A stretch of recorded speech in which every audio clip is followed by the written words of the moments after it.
Bonjour à tous et bienvenue dans Cult & Click, une émission où nous avions commencé à 3 et malheureusement maintenant je suis tout seul. Enfin, pas tout à fait tout seul, nous avons un duplex avec les États-Unis. Bonjour Kerr, tu es en direct des États-Unis d'Amérique. Oui, Guten oui, Tag, bien. in du Kunst Ni hao, USA. ni Je ne hao. parle pas très bien anglais. C'est le seul mot que je connais en anglais. Bonjour à tous, bienvenue dans cette vidéo. Je suis super content de vous retrouver et de retrouver l'ami Bigby en face de moi. Et on est là. Est-ce que tu as dit pourquoi on était là, mon cher Bigby? Alors, on est là parce que ça nous fait plaisir d'être avec vous tout de suite maintenant. Et Et aussi également pour Olivier Tom. parler d'Olive et Tom, ou en tout cas de Captain Tsubasa, cet anime qui était au Club Dorothée et qui revient avec un remake. Alors, il n'y a pas seulement Dragon Ball Super qui a donc eu sa super suite, mais il y a donc Captain Tsubasa qui a un remake, un reboot comme on dit. Mais Kerr a fait plein de recherches sur Oui. Wikipédia et du coup, il va vous en parler. Alors, donc, c'est l'adaptation d'un manga qui avait été écrit par Yoshi Takahashi, rien à voir avec Mario. D'ailleurs, ça doit se dire Yoichi, je ne sais pas, et ça a été adapté en 1983, si je ne dis pas de bêtises, en anime, ou peut-être dans les années, oui, en 83.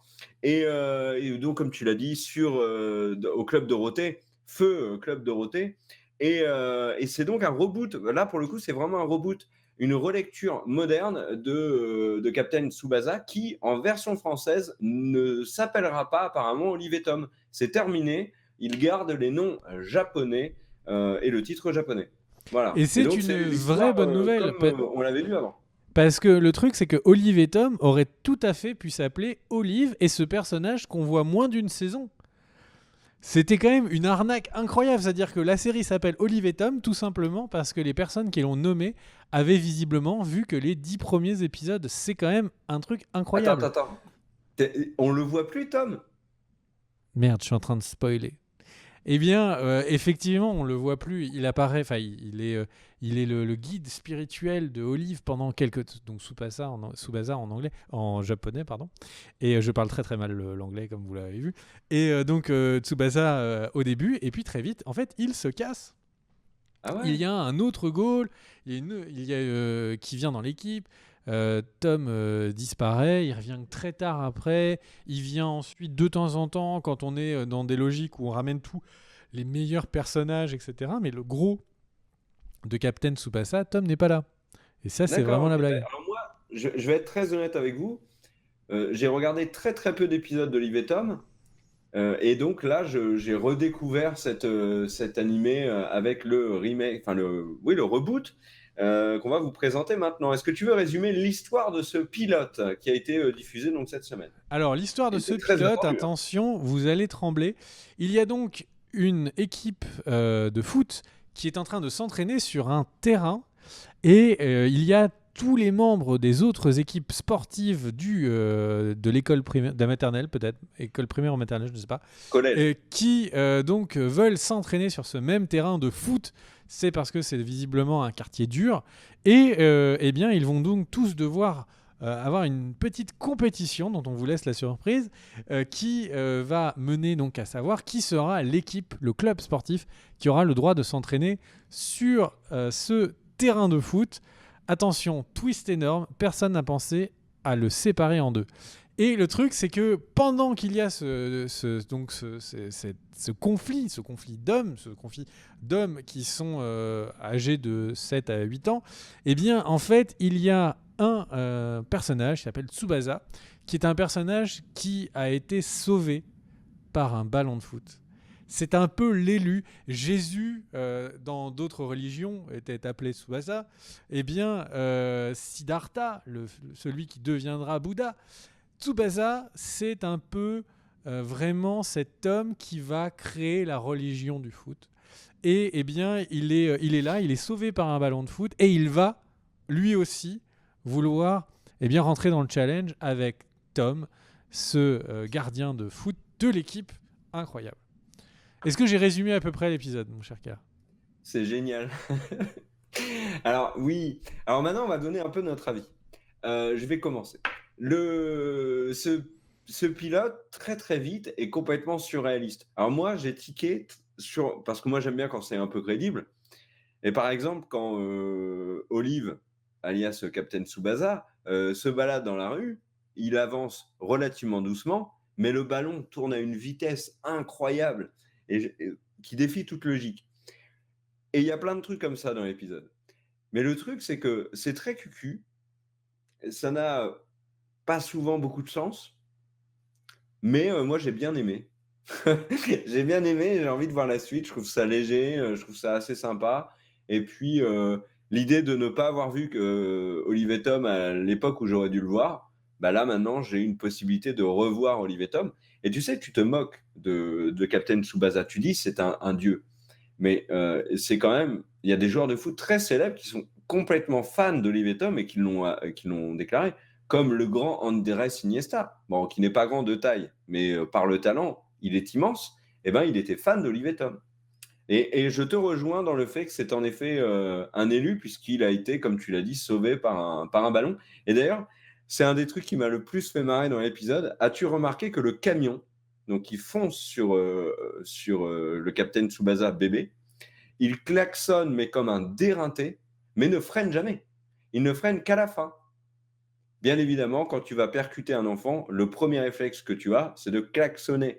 Le freinage vient après. Voilà la grande morale de cet épisode d'Olive et Tom. Mais moi, franchement, j'ai bien aimé. Je vais regarder la suite avec plaisir. Et si tu veux faire 4-5 vidéos hebdomadaires sur Olive et Tom, bah, je te dirais non quand même. À toi. Et du coup, de mon côté, qu'est-ce que j'en ai pensé? Je vais. Qu'est-ce que j'en ai pensé? Alors, déjà, le premier truc que j'en ai pensé, c'est que cette série ne s'adressait pas à la génération Dorothée. C'est-à-dire qu'on n'est pas dans ce remake, reboot, suite qu'il y a eu dans les années 2000, où on voyait donc la suite d'Olive et Tom, et où la série essayait d'avoir vieilli un peu avec son audience. Là, on est vraiment sur une série enfantine qui s'adresse aux enfants. De mon point de vue, cette série, elle essaye vraiment d'aller sur le terrain de Inazuma Eleven, donc qui est une série à la fois animée et de jeux vidéo qui a créé du coup un sacré engouement au Japon, peut-être pas de la taille de Captain Tsubasa, mais plutôt costaud, qui a pas tant pris que ça, j'ai envie de dire, parce que je m'en rends peut-être pas compte. Dans le reste du monde, alors certes les jeux sont bien vendus, mais j'ai pas l'impression que c'est un monument comme les Captain Tsubasa. Et le truc, c'est que donc j'ai clairement l'impression que, eh bien, on a une commande d'un dessin animé qui doit s'adresser aux jeunes garçons. Alors après, Inazuma Eleven s'adresse beaucoup aux jeunes filles au Japon, aux jeunes adultes même parfois.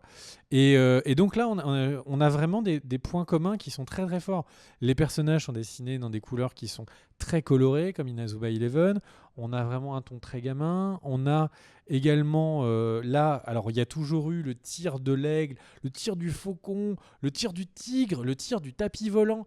Bon, j'en ai peut-être inventé quelques-uns dedans, mais le truc c'est que en fait tous ces tirs étaient un petit peu à la limite d'être des super pouvoirs des différents personnages. Et là où dans Inazuma Eleven, c'était des vrais pouvoirs. Et ben là, on a vraiment l'impression qu'ils ont franchi le cap. C'est-à-dire que quand Tom il dit personne ne mettra un but, hop, il fait apparaître une barrière de force et tout autour de lui. Donc là, je pense que c'est vraiment une série qui sera différente de ce qu'on a pu connaître de Captain Tsubasa. Pas que c'était une série sportive réaliste, mais qui essayait de ne pas franchir ce cap. Après, le truc, c'est donc... Et donc, bon, pourquoi je dis ça quand je parle de mon avis? Parce que forcément, du coup, je suis un petit peu déçu. Cette série, elle sera mignonne et sympa pour les plus jeunes. J'ai pas l'impression que sur la durée, on va pas se sentir comme si on avait, comme si on avait 3 ans en train de regarder quelque chose qui ne s'adresse pas à nous. Donc déjà, je pense qu'il y a vraiment une barrière à ce niveau-là. Et du coup, ça donne place à énormément de quiproquos. C'est-à-dire que nous, adultes, on regarde l'épisode et on se dit, ok, donc il y a Tsubasa qui se balade sur la rue enfant et qui est sauvé par un ballon. Quand on est adulte, on se dit, mais en fait, c'est les pires parents du monde. C'est-à-dire qu'ils préfèrent rire et parler du fait qu'il va quitter ses enfants pendant plusieurs années, plutôt que de savoir où son enfant est alors qu'il a l'air de jouer juste sur le bas-côté de l'autoroute. C'est quand même un peu étrange. Comme le dit Kerr, du coup, le camion préfère accélérer, on a presque l'impression. Et puis Tsubasa, c'est quand même le hooligan du coin. C'est-à-dire que lui, son délire, c'est de passer entre les poussettes, les grands-mères, etc., à pleine berzingue avec son ballon. Et tout le monde dit ah sacré Tsubasa, c'est vraiment qu'est-ce qu'il est génial et tout. Il a failli tuer quelqu'un la dernière fois. Donc on a ce Captain Tsubasa qui a un peu le hooligan. Et puis à côté de ça, on a Tom qui est juste le timbré. En fait, si on se pose 2 secondes, on a quand même le capitaine de l'équipe de foot qui est prêt à ce qu'on lui envoie des javelots, des balles de baseball. Tout le monde peut lui envoyer n'importe quoi en tête. C'est-à-dire que concrètement, c'est vraiment une chance qu'il n'y avait pas de club de combat médiévaux. Parce que là, imaginez 2 secondes, les épées qu'on lui aurait balancées, ou un club de ninja qui lui aurait balancé des shurikens. Il les aurait arrêtés comme ça avec ses narines. C'est vraiment n'importe quoi. Et en même temps, c'est vrai que c'est un peu mignon. Mais on se dit, mais jusqu'où ça va? Donc ça va jusqu'au javelot. J'aurais aimé presque qu'il pousse pour aller aux armes blanches.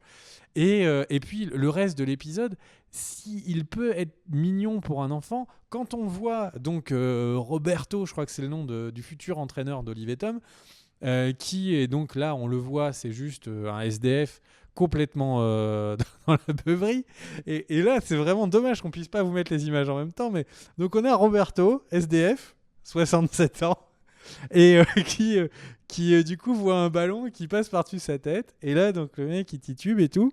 Il va donc dans la propriété privée du père de Tom, ce qui ne dérange personne. Roberto, 67 ans, SDF, est visiblement plutôt sympathique. Et les gens ne sont pas choqués. Mais le père de Tom, et là, il faut que vous revoyiez les images, il est pas fou quand même. Il sait qu'il a un enfant, il sait que son enfant qui s'appelle Tom, il pourrait être en danger si l'ivrogne décide de lui ôter la vie.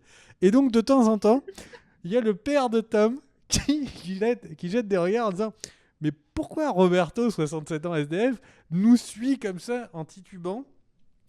Vraiment l'animation du mec alcoolique la moins fine que j'ai jamais vue.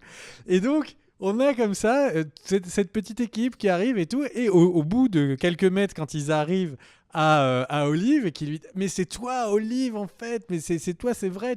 Et oui, pour Olive, pour prouver qu'il est Olive, il tire dans un ballon. Et là, à ce moment-là, en fait, on ne sait pas ce qui s'est passé, il y a peut-être eu une ellipse, mais Roberto, 67 ans SDF, est devenu un membre de leur famille, ou en tout cas quelqu'un de proche, parce que d'un seul coup, il est là, il est avec eux, il a toujours pas dit un mot, on entend ses pensées en disant « Oh mon Dieu, c'est incroyable !» Et le truc, c'est que ça y est, il fait partie. Et donc, est-ce que les épisodes suivants, ça va être Roberto, 67 ans, SDF? C'est intégré comme ça dans l'école primaire, et au bout de quelques jours, le directeur de l'école lui dit « Mais Roberto, 67 ans, SDF, devient quelque part le Duce, le guide de cette jeunesse qui veut elle aussi faire du sport et s'épanouir. Tu seras l'homme de la situation du haut de ton, on appelle ça Kappa SDFitude, je ne sais pas. Mais en gros, cette série, quand on la regarde adulte, il y a des moments où on se pose des questions. Je ne sais pas où ils vont aller, mais voilà, c'est une série pour enfants où si vous êtes vraiment, vraiment bourré, mais cette série, si vous êtes vraiment bourré, que vous êtes en mode on est avec des potes, voilà, qu'est-ce que c'est drôle, Roberto, SDF, 67 ans, pourrait vous faire peur et vous dire mais en fait, je me moque d'une série pour des personnes qui ont 6 ans. Est-ce que je terminerai comme Roberto, SDF, 67 ans? Je ne sais pas, mais je ne trouve pas le moment où cette série était vraiment complètement agréable, même si il y a un petit côté frais. Voilà, c'est la fraîcheur. Qu'est-ce que tu dis, toi, mon cher Kerr? T'aimes bien la fraîcheur de cette série? Oui, la fraîcheur, je l'ai, mais toi, tu dis que pour le regard d'adulte qui se pose sur la série peut en effet provoquer ou ces analyses un petit peu étonnantes. Et je te rejoins totalement. Mais même le mec qui aime le sport et le foot plus généralement, quand tu regardes cet épisode d'Olivier Tom juste après Real Juventus et le retourné de Ronaldo, tu comprends pas ce qui se passe. C'est-à-dire que Olive est censé être un absolu génie, et quand il rencontre le capitaine, donc son pote là, celui qui deviendra son pote, donc pas Tom, l'autre, il fait 2-3 jongles. Et le mec le regarde en mode waouh, mais qu'est-ce que tu fais? Enfin, moi, j'étais vraiment une pipe au foot. Et des jongles comme ça, je les faisais en poussin. Donc il y avait rien d'étonnant. Je devais être le dernier à savoir les faire dans mon petit club. Donc il y a plein de trucs comme ça. La séance de penalty, toi, tu parles du javelot. Mais moi, je pense alors déjà à cette palette de personnages. Bon, on comprend à la fin de la scène qu'ils sont venus aider le capitaine de foot. Mais pendant toute la scène, tu te demandes ce que fait sur un terrain de foot un mec qui fait du baseball, un mec qui fait du golf, un mec qui fait du basket, etc. Ben, ça va jusqu'au mec Le qui mec lance qui le fait du javelot, quand même. basket. Posons-nous la question 2 secondes. Le mec qui fait du basket, pourquoi Ouais. est-il venu essayer de revendiquer le terrain de foot? Quelqu'un Mais en aurait fait, ils pu sont lui là pour expliquer aider. que le rebond sur le terrain de foot n'était pas optimal. J'ai envie de dire, Non, quelque part, il aurait dû se dire, ce mec qui fait du basket, le ballon est fait pour avoir une espèce... Je l'envoie au sol et il est censé revenir vers ma main.